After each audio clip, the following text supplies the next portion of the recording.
student to our digital lecture. Today we are going about pronouns. What is pronouns, where we will use pronoun and how we will use pronoun. We will discuss all this in this video. Pronoun Hindi meaning होता है सर्वनाम. So let's start our topic. This video for class 7th. Pronouns are words used in place of nouns. They have exactly the same uses as noun. We use pronouns as we do not want to keep repeating names nouns. Pronoun जो होते हैं हम noun के place पर use करते हैं और इनका जो यूज है वो नाउन की ही तरह होता है. बट हम नाउन को रिपीट ना करने की बजाय जब ही शी इट का यूज करते हैं तब हम उन्हें प्रोनाउन कॉल करते हैं. Means when we want to avoid the repetition of noun we use pronoun. जब हम नाउन के रिपीटेशन को अवॉइड करना चाहते हैं तब हम प्रोनाउन का यूज करते हैं. Let's example, Reena goes to school, she goes by bus. Reena school जाती है, वह बस से जाती है. In the both sentence instead of repeating Reena, the word she has been used. Therefore, she is a pronoun. हमने इस सेंटेंस में रीना के नेम को डबल रिपीट नहीं किया एंड उस रिपीटेशन को रोकने के लिए हमने शी का यूज किया और जो शी यूज हुआ है वो हमारा प्रोनाउन है. Some of the common pronouns are I, we, he, she, it, you, they, us, me, him, her.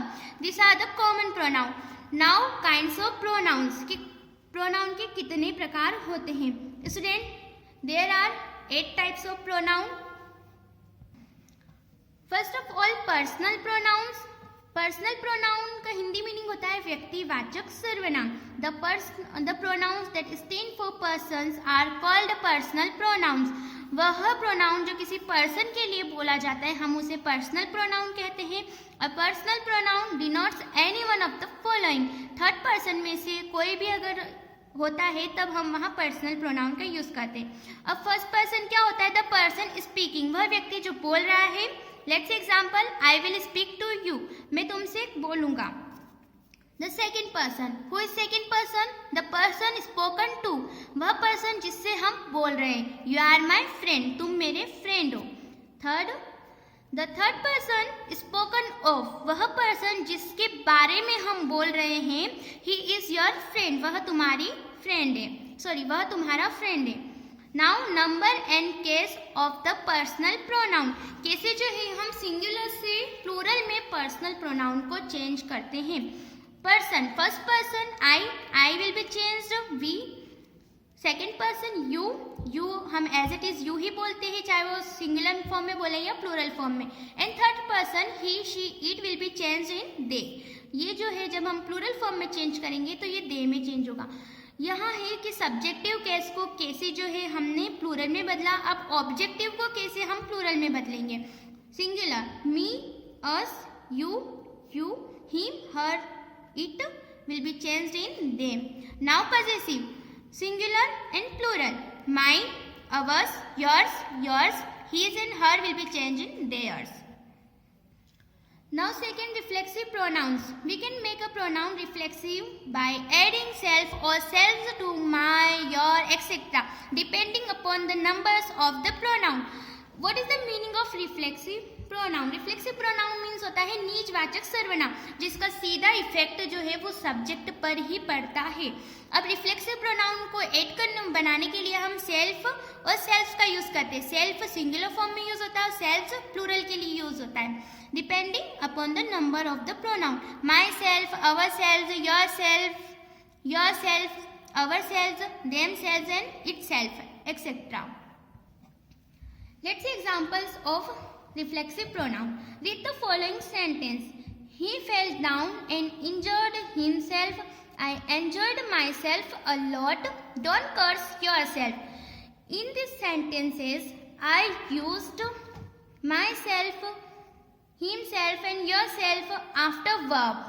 Verb के बाद जब हमने इनका यूज किया है तब ये हमारे verb के ऑब्जेक्ट की तरह यूज हुए हैं.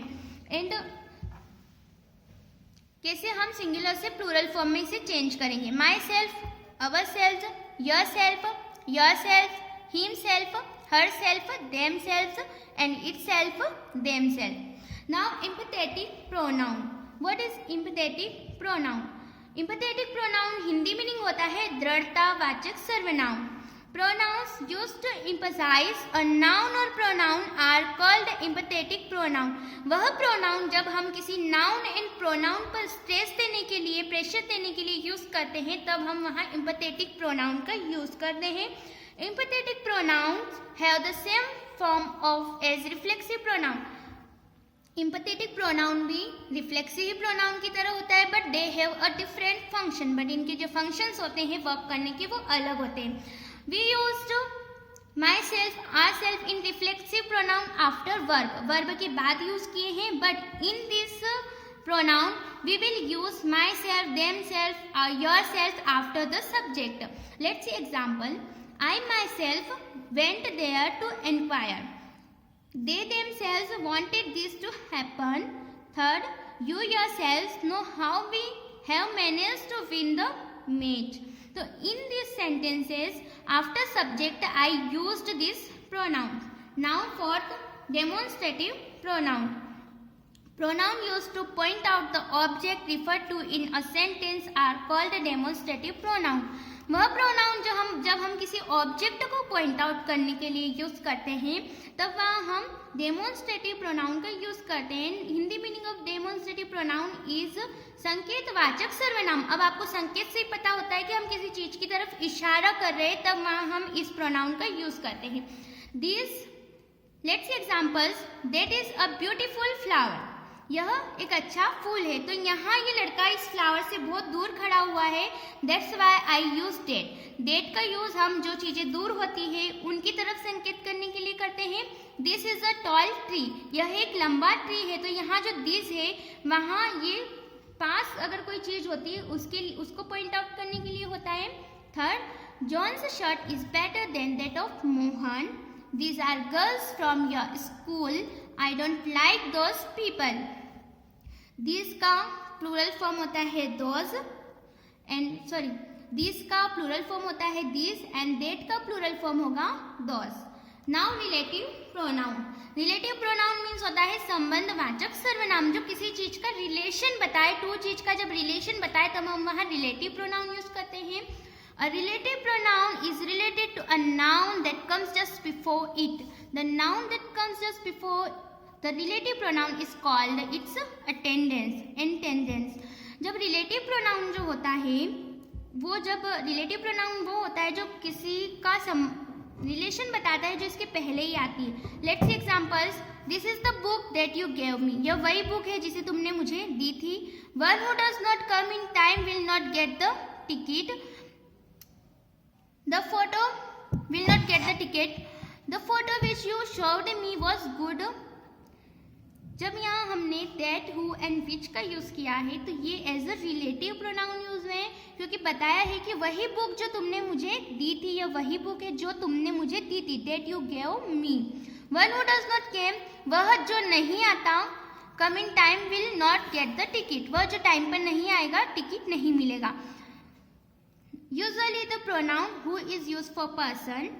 who का यूज हम person के लिए करेंगे. which is used for animals and things. which का यूज animal and किसी thing के लिए होता है. and that is used for person, animal and things. and that का use person, animals and things तीनों के ही लिए होता है. Now interrogative pronoun. Pronoun used to ask question are called interrogative pronoun. Whose is this car? Which is your book? Who was he? Whom do you want to meet? ये जो sentence है इन सब में क्वेश्चन पूछे हैं. That's why we call it interrogative pronoun. Now 7 indefinite pronoun. Indefinite pronoun refers to person or thing in general. Indefinite pronoun वो होता है जो किसी व्यक्ति या थिंग को जनरली बताए, एक साथ टुगेदरली जनरल में बताए, किसी पर्टिकुलर पर्सन या थिंग को पॉइंट आउट नहीं करे, उसे हम इंडेफिनिट प्रोनाउन बोलते हैं. एंड इसका हिंदी मीनिंग होता है अनिश्चयवाचक pronoun. They do not point to any person और thing in particular. As I told you कि किसी व्यक्ति और थिंग को पर्टिकुलर विशेष रूप से पॉइंट आउट नहीं करते हैं, वहाँ हम इंडेफिनिट प्रोनाउन यूज करते हैं. Let's see examples. One must serve one's due country. Some are born rich. Many students came here.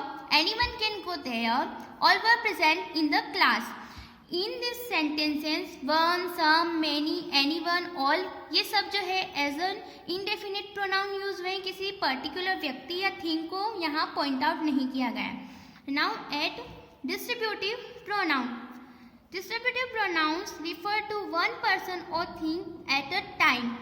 Distributive वह प्रोनाउन होता है जो एक टाइम में किसी एक व्यक्ति या थिंग को बताते हैं। They are always singular and take a singular verb, और ये हमेशा सिंगुलर होते हैं और सिंगुलर वर्ब ही होती है इनकी। Let's see examples. Each student will get a chance, प्रत्येक स्टूडेंट को मौका मिलेगा। तो ईच में यहाँ प्रत्येक स्टूडेंट को पॉइंट आउट किया गया है कि सभी स्टूडेंट, प्रत्येक चाहे वो कोई भी हो, उसको मौका मिलेगा।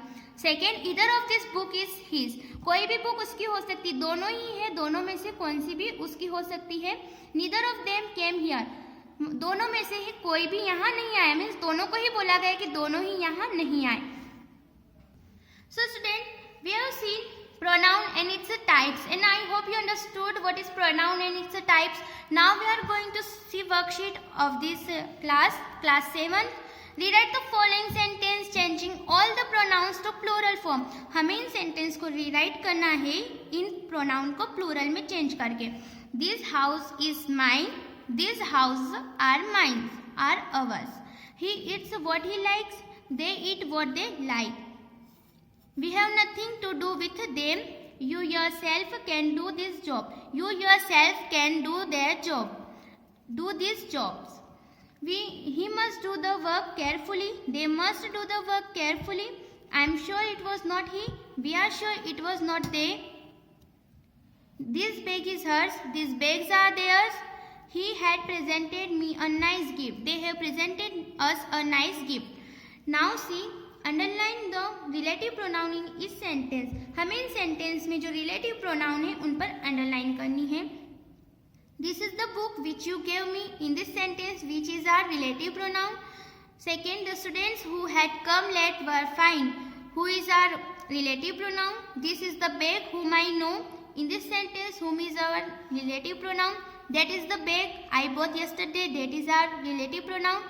Here is the child that was lost in the fair, that is our relative pronoun. So student, here we have completed worksheet and explanation of pronoun. You have to write this worksheet in your grammar book. Thank you.